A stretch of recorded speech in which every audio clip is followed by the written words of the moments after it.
You have the world at your fingertips. Every answer, every fact, every solution. But do you actually know anything? We live in the age of the digital mirage. We've confused having access to answers with actually possessing knowledge. True mastery requires cognitive friction.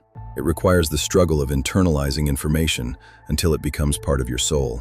But convenience has eliminated friction, and in doing so, it has quietly begun the systematic death of human competence. Why modern comfort is a silent trap, and how you can escape it. Chapter 1. The Illusion of Mastery. We think we're smarter because our tools are. We're wrong. When you ask an AI to solve a problem, you haven't solved it. You've outsourced the thinking. Your brain is a muscle. If you don't use it to navigate complexity, it withers. You become a passenger in your own mind. The Google effect means we no longer remember facts, only where to find them. But what happens when the connection breaks? We have a mile-wide understanding that is only an inch deep. We can talk about everything, but we can build nothing.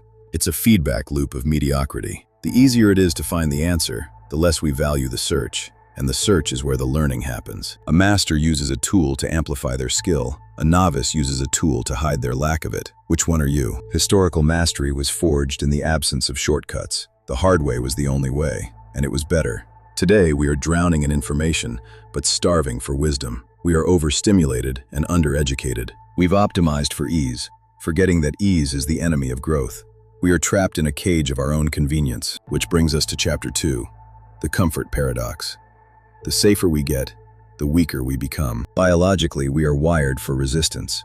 Our ancestors survived because they were forced to adapt to a world that didn't care about their comfort. Muscles only grow when they are torn. Intelligence only sharpens when it faces a problem it can't immediately solve. But now, we have eliminated almost every physical and mental hurdle. We live in a world of hyper-convenience that asks nothing of us. The result is a crisis of soft competence. We are fragile. We break when the internet goes down or the instructions aren't clear. Society is systematically breeding out the very traits that made us the dominant species: resilience, grit, and self-reliance. Our minds have become sedentary. We've traded our capability for a comfortable seat on the sidelines of history. We are effectively pausing our own evolution. We have stopped biological adaptation because we have outsourced our survival to algorithms. Strength is not an accident, it's a response. Without the weight, the muscle doesn't know it needs to be strong. You can choose the hard work of building yourself, or the hard reality of being useless when the world demands competence. Chapter 3.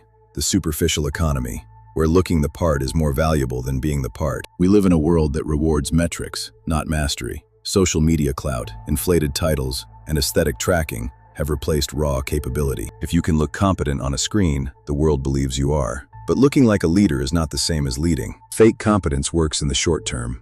It gets you the likes, the followers, and the entry-level job. But it's a house of cards. Under real-world pressure, the superficial collapses. When the stakes are high, you can't fake it till you make it. You either can or you can't.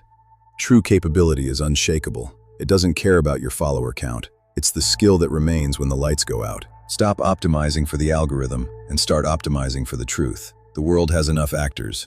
It needs operators. The superficial economy is a bubble, and it's starting to burst. When it does, only the competent will survive the fallout. Efficiency is the goal of a machine, not a human. A machine that is 100% efficient does not learn. It only repeats. Don't be a machine. We've traded depth for reach. We've traded skill for scale. It's time to trade back before we lose the ability to do anything of value. Finally, Chapter 4, the blueprint for the top 1%. This is your tactical guide to standing out in a soft world. First, deliberately seek out hard tasks. Do things that make you want to quit. That's where the competition disappears.